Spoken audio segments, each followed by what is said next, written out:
Salam traders, balik lagi sama saya Andi Firmansyah di channel ESG.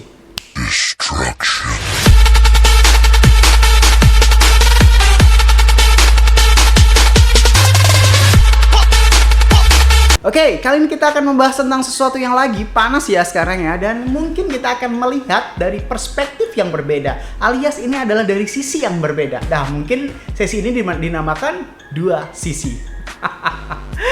Kalau kalian ya bermain spot trading di dalam Indodax, mungkin ini menjadi semacam seperti berita yang sangat-sangat bagus ya. Karena notabene Indodax itu yang terkenal sangat mahal fee withdrawal-nya, yaitu pada saat era dulu itu adalah 1% plus 25.000, dan sekarang ini dihapuskan alias digratiskan. Kalian melihat di sisi wallet ya, sisi wallet langsung tarik rupiah.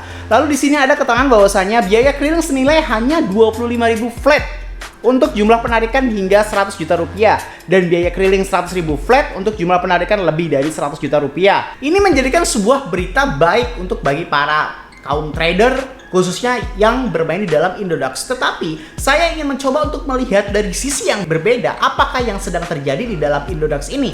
Apakah Indodax akan bangkrut? Apakah Indodax akan scam? Atau Indodax akan tutup? Atau gulung tikar gitu. Nah, ini mungkin pasti banyak sekali ya yang akan membuli saya, ini pasti ya. Tapi coba saya akan sampaikan beberapa alasan saya yang cukup logis supaya bisa kalian pertimbangkan tentang kebenarannya.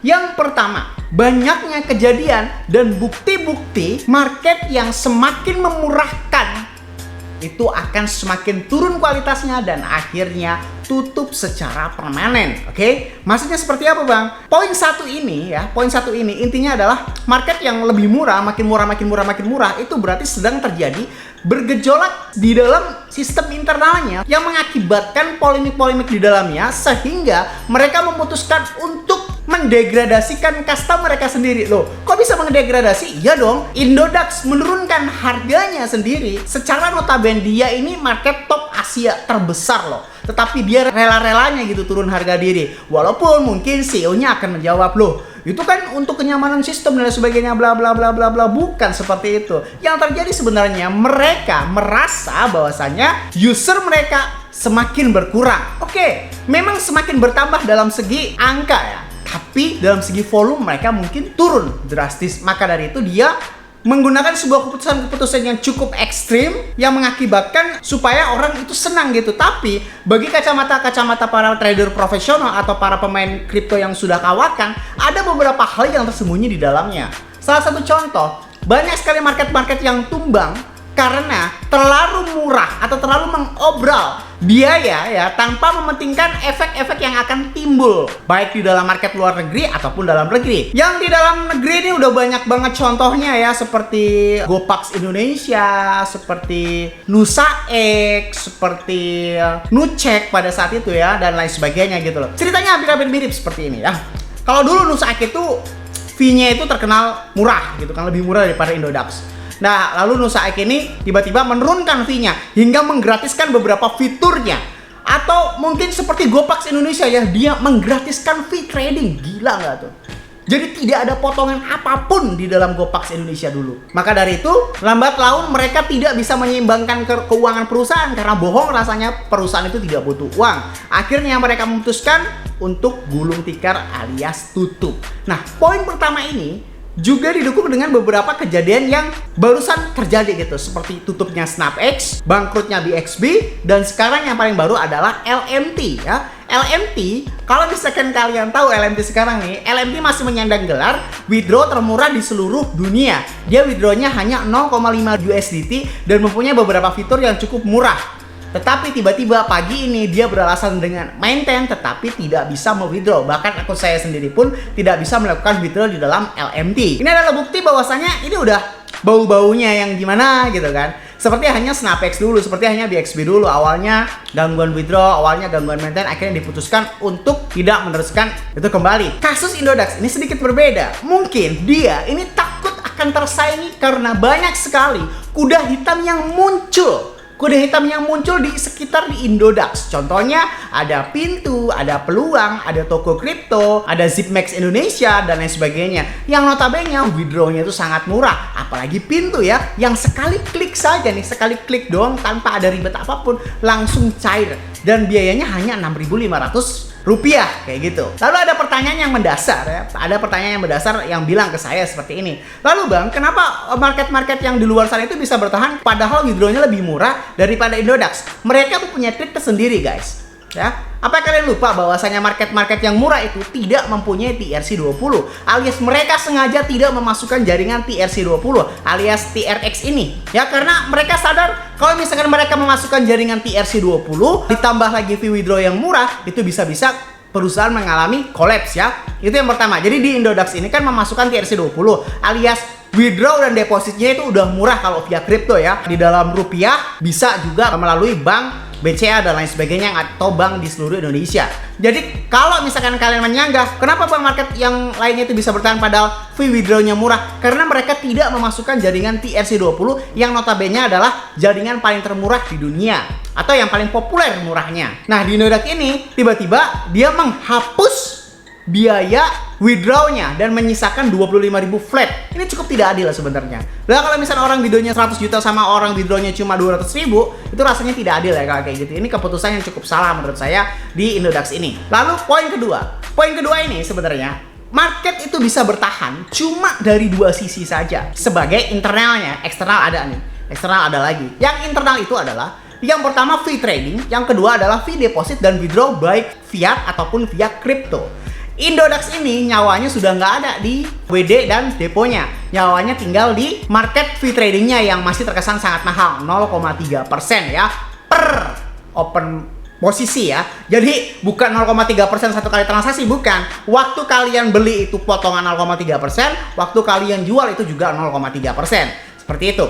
Dari sini mungkin bisa disimpulkan Indodax hanya bertahan dengan satu nyawa saja, yaitu dari fee trading. Bagi yang nggak tahu, saya akan ceritakan sedikit sejarah Indodax yang cukup kontroversi menurut pemain kripto kawakan yang mungkin sudah berpengalaman di dalam bidang bertahun-tahun ya. Indodax pernah membuat beberapa peraturan yang cukup dikritis pedas, tetapi ya namanya dulu kan nggak ada pilihan lain, jadi orang-orang yang tetap saja bermain di dalam Indodax. Yang pertama, Indodax tidak berkomitmen tentang janji dirinya sendiri terhadap user.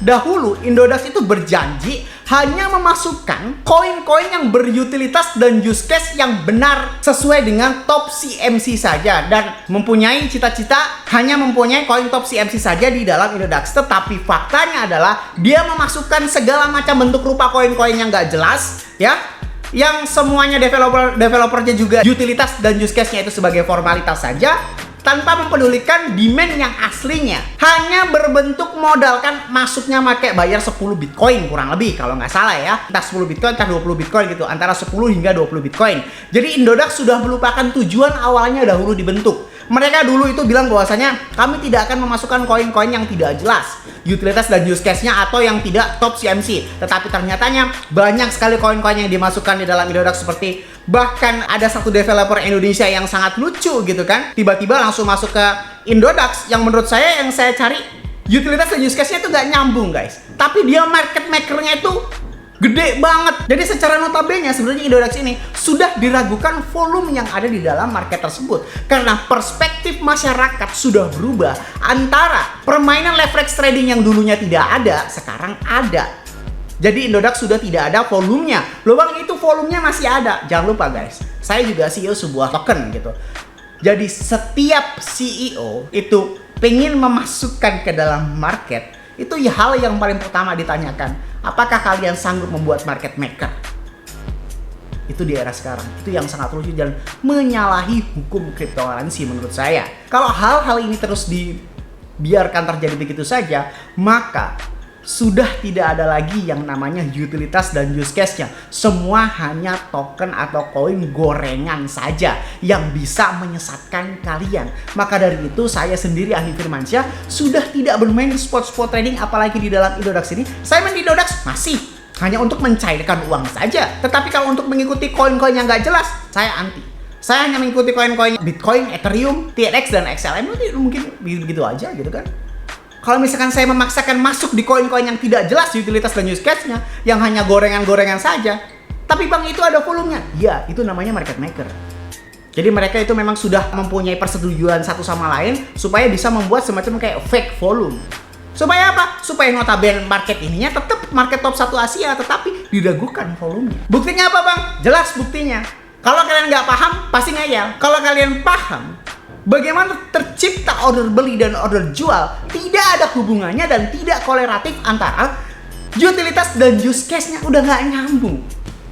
Itu order belinya dari mana, order jualnya dari mana? Itu dari market maker sendiri, dari developernya sendiri. Itulah yang mengakibatkan harga tiba-tiba dump, harga tiba-tiba pump, tiba-tiba kalian nyangkut, tiba-tiba kalian dijebak. Maka dari itu saya sudah benar-benar tidak bermain di spot trading. Mungkin kecuali hanya Bitcoin dan Ethereum saja. Lalu kalau misalkan kalian nanya sekarang market apa yang saya mainkan? Saya tidak pernah abadi bermain di dalam sebuah market. Karena apa? Pada saat saya sudah mencium aroma-aroma sudah tidak enak, bau-bau bangkrut, bau-bau scam, seperti pada saat pagi ini saya mendeklarasikan bahwasannya saya sudah tidak main di dalam Binance Futures dan LMT. Padahal dulu saya nyiklanin mereka berdua, tapi karena sudah banyak sekali terjadi error di dalam Binance Futures ataupun LMT, saya sudah benar-benar meninggalkan mereka berdua. Jadi saya sekarang hanya bermain di dalam MoonXBT saja. Ada Bityard, ada MoonXBT, ada Bingbond dan sebagainya. Tetapi yang paling mungkin saya niati sekarang adalah MoonXBT. Bang, apakah lu dukung market itu? Saya tidak bisa mendukung market itu sepenuhnya 100%, karena dia pun adalah sebuah institusi, ya. Karena percaya pada sesuatu makhluk, institusi secara 100% itu adalah haram bagi saya. Karena yang namanya hasrat untuk keserakahan dan lain sebagainya itu pasti ada di dalam sebuah institusi, baik perusahaan ataupun perorangan. Saya tidak pernah percaya 100% sama hal-hal seperti itu. Tetapi mungkin sekarang saya main ya hanya di dalam market MoonXBT, karena dia notabene adalah market baru. Seperti banyak-banyak fitur baru yang bisa menjadikan sebuah alasan saya untuk bermain di sini, bisa mendapatkan cuan. Segala sesuatu itu tentang cuan, kan? Segala sesuatu itu tentang cuan. Bagaimana kita bisa memaksimalkan? Pokoknya nggak peduli alasan apapun, yang penting kita cuan. Nah seperti itu. Seperti Binance, katanya notabene top 1 dunia, tetapi sering terjadi error pada saat impact. Indodax juga sering error pada saat impact, padahal impact itu adalah momen yang bagus untuk kita open posisi, baik short ataupun long.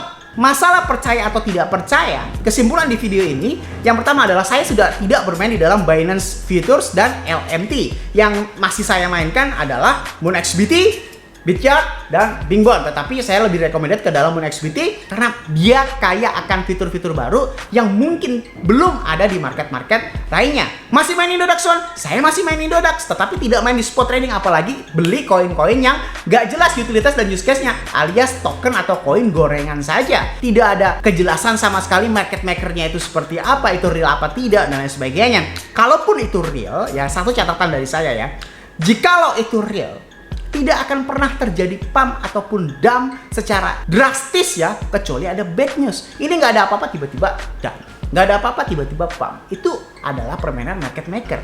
Kalian bisa selamat atau kalian bisa profit, hanya keberuntungan kalian saja. Masalah loss-nya tinggal menunggu saja. Coba pikirkan baik-baik apa yang saya sampaikan, apakah pendapat saya itu benar dan sebagainya. Kesimpulan yang pertama itu saya tidak main di kedua market tersebut. Lalu kesimpulan kedua, saya sudah curiga terhadap Indodax karena dia drastis banget menurunkan harga diri, martabatnya, mendegradasikan dia. Orang ngomong bilang bahwasanya, bang ini bagus dong dimurahin. Ya, tapi saya mempertanyakan, apakah bisa harga murah tapi kualitas bagus? Apakah dia mampu untuk mengendalikan institusi yang besar dengan biaya yang sangat terbatas? Bisa nggak bos? Itu sudah menolak hukum alam. Semoga bermanfaat apa yang saya sampaikan. Jangan lupa klik like, komen, dan subscribe ya. Logikanya kalau misalnya kalian nggak subscribe, ngapain saya buat video lagi? Dukung terus channel ini dan bagikan ke teman kalian agar teman kalian tahu apa yang kalian tahu. Ingat, saya tidak memihak market manapun. Saya pernah di Indodax, saya pernah di Binance, saya pernah di LMT, saya pernah di Snapex, pernah di DXB. Tetapi kalau memang sudah